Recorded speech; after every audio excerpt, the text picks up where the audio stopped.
Get ready to see how I used affordable items from stores like Dollar Tree and Walmart and put it together to make this beautiful boho home decor. And as always, DIY treats. Welcome to my channel, Craft, Eat, Repeat.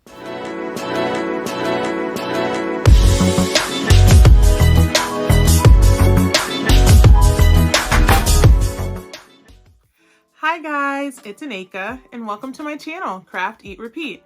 So today I have some boho inspired, it's kind of boho, kind of modern farmhouse, modern boho, whatever you kind of want to put it in that universe of decor styles. It's got a natural vibe, a little international and unique, which is all the things that check all the boxes for things that I love in my home.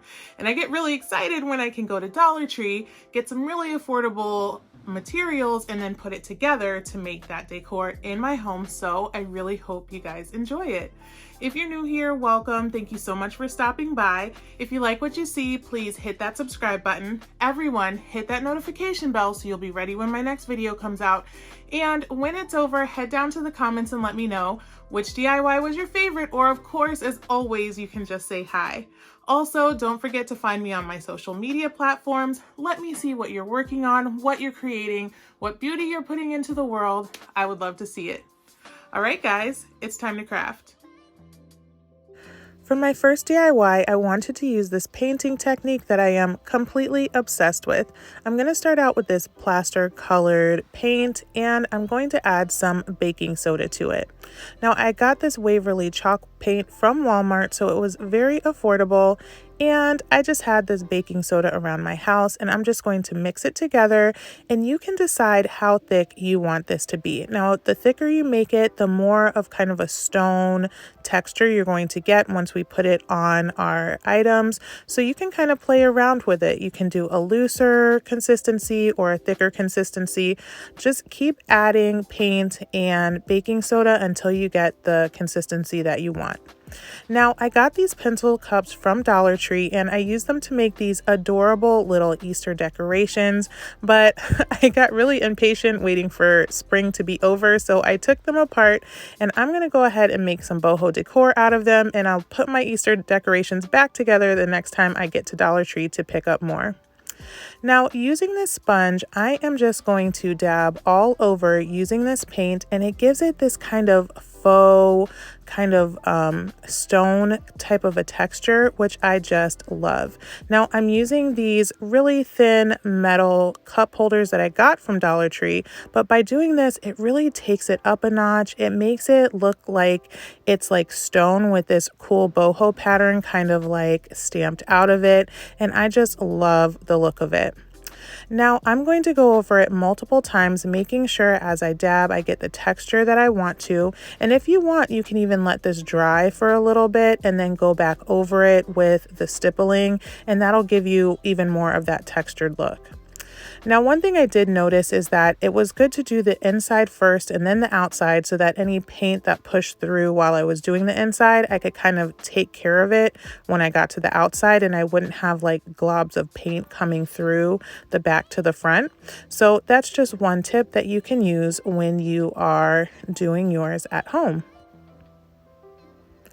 Now, one thing that I did notice is there were these teeny tiny spaces that I just couldn't get into with my sponge. So I went ahead and got a paintbrush with a very small tip, and I just kind of got into those small spaces. I only really needed to do this once and I was able to do the rest with the sponge.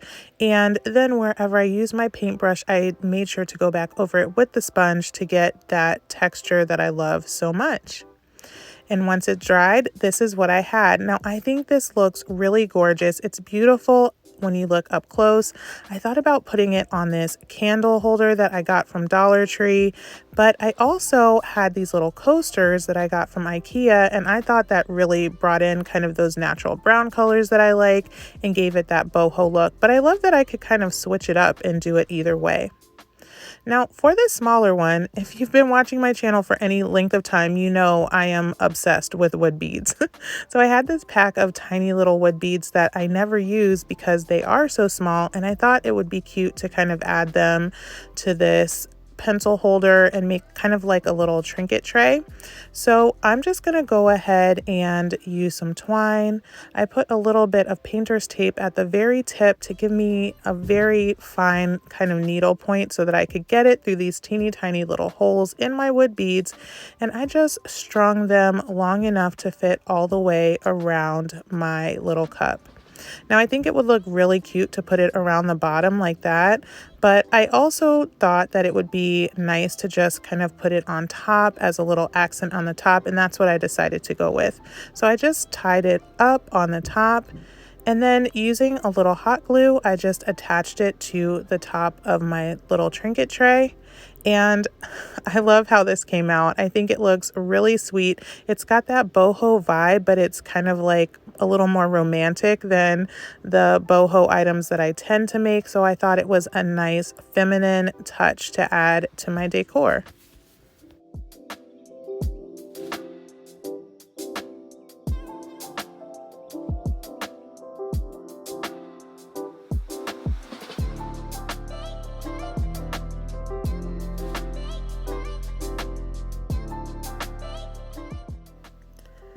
Now, I had a little bit of my paint with the baking soda left over, so I didn't want to waste it. So I grabbed some of these tiny little terracotta pots that I got from Dollar Tree. They come in a pack of 3, so they're a great price.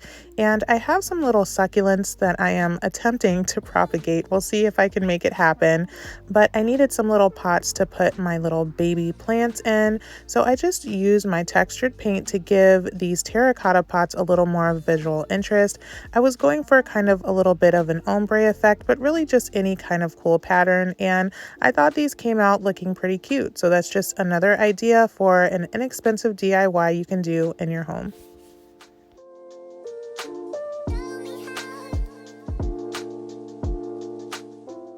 Now this next DIY is quick and easy, and I was able to use this pack of shower curtain rings that I got from Dollar Tree. I already had this open from a previous DIY, so I didn't even use the whole pack.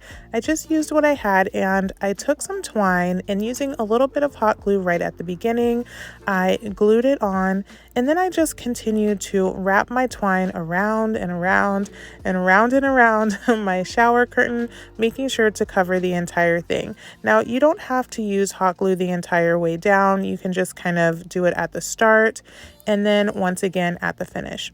Now I wasn't sure exactly what I was going to put this on, so I didn't want to close the ring and have it be completely closed.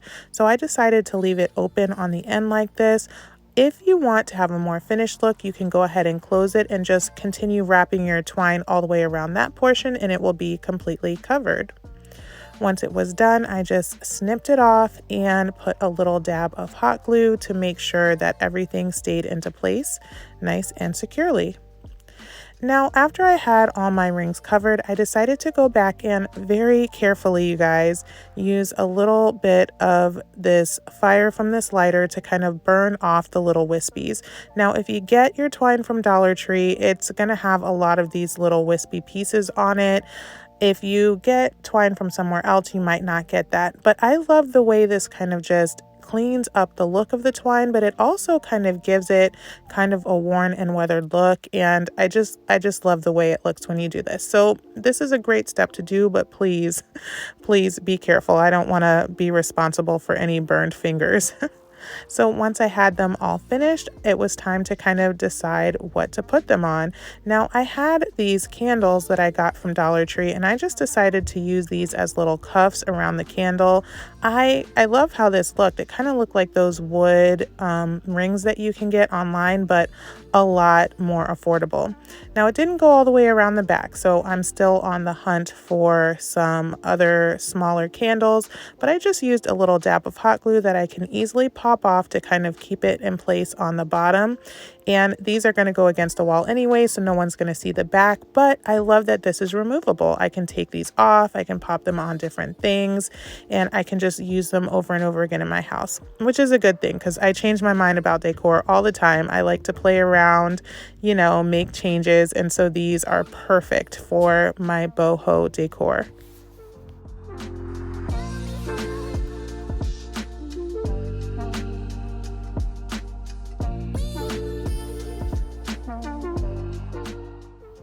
So next up, I'm going to use this string of beads that I got from Walmart around Christmas time. It was about $5.95 for the entire string, and I think I used about half of it.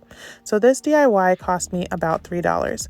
Now originally I intended to use some much larger wood beads, and I think I still might in the future, but this is what I had on hand, so this is what I'm using, and I actually think it came out looking really nice.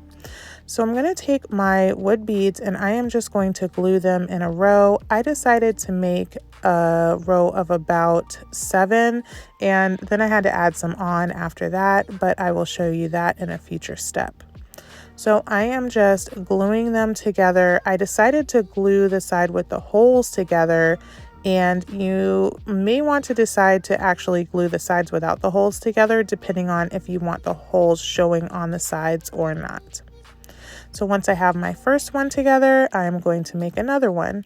Now, for the purposes of this DIY, I'm using hot glue. However, to make this a little more sturdy, I would recommend that you use hot glue to kind of put it together initially, but also put some dabs of a stronger adhesive like Gorilla Glue or E6000 in between your wood beads. That'll give you a much firmer hold.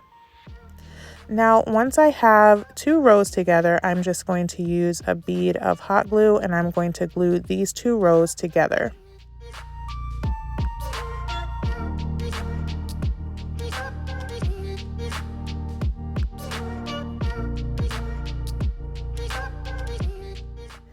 And I'm just going to continue like that until I get it to be as wide as I want it to be.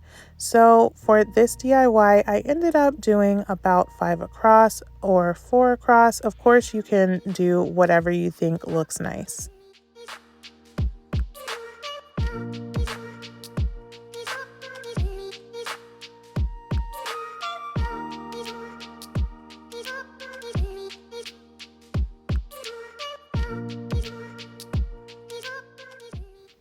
Now, about this time, I decided that I did not want to see the holes on the end.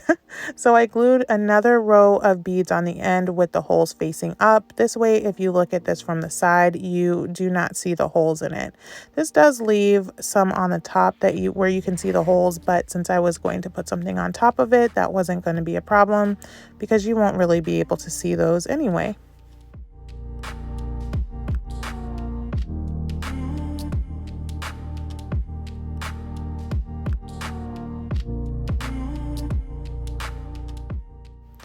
Now, once I have all those together, I'm going to go ahead and glue these on top of each other.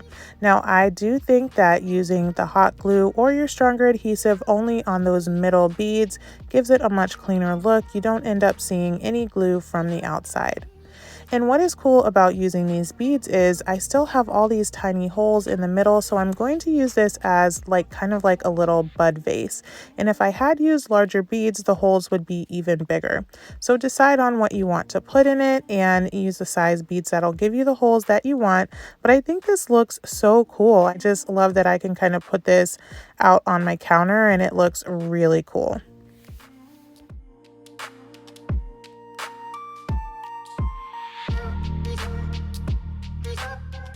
So out of those DIYs, it's kind of a tie. I absolutely love that I could go get a pack of shower curtain rings. So, I mean, I didn't even spend a full $1 to make this DIY. Use some twine that I have at home and then come out with those little cuffs to put around things. I absolutely love it. I've been looking for candles and, little trinkets and everything that would be the perfect size to slip in there. And I love how those came out. But I also really love those little pencil holder cups. I think using that textured paint technique just really gave them a glow up. They look awesome and I can't wait to put them out. So those 2 are my favorite, but head down to the comments and let me know which one was your favorite. So for today's treat, I'm kind of embarrassed to say it, but this was born out of a late night, I want some candy craving, and I didn't have any candy in my home, probably because I didn't need any late at night, but I raided my cupboards and kind of found some different things that I had, put this together, and it actually came out really tasty. So I'm gonna try it again when I go to the store and actually get the things that I think might maximize the tastiness, but I decided to show you guys anyway because I liked how it came out. So it's time to eat. Okay, late night munchie experiment. Here we go. I had this pack of cookie dough, so I'm just going to cut them off and put them on a cookie sheet just like you normally would with any dough. I also had these caramels up in my cupboard, so I decided to put them on the cookies or in the cookies. I wasn't sure which. I tried on top first, and because they were so thick, I just went ahead and cut them in half and put them right on top. Now I baked them in the oven per the instructions for the cookies. While those were baking, I got some chocolate and I melted that in the microwave per the instructions on the back of the package. Now, once my cookies came out, the caramel was melted right down into the cookie, which was perfect, and my chocolate was nice and melty. So I went ahead and dipped my cookie into the chocolate. Now, these came out so deliciously, you guys. I think they tasted kind of like a Twix, honestly. Now, if you want to, and what I think I'll do in the future when I'm making this on purpose is I will use a caramel that's slightly softer than these. These tend to be a bit hard when they're cool, but they were chewy, chocolatey, had that crispy cookie part in there, and they were really yummy. So if you ever want to throw something together at night, this is a snack that you are sure to enjoy. It tastes just like a candy bar. Thank you so much for watching. I hope you enjoyed the DIYs I had for you today. Don't forget to head down to the comments and tell me which DIY was your favorite. Give this video a thumbs up and share it with your friends. And I'll see you next time when we repeat it all again.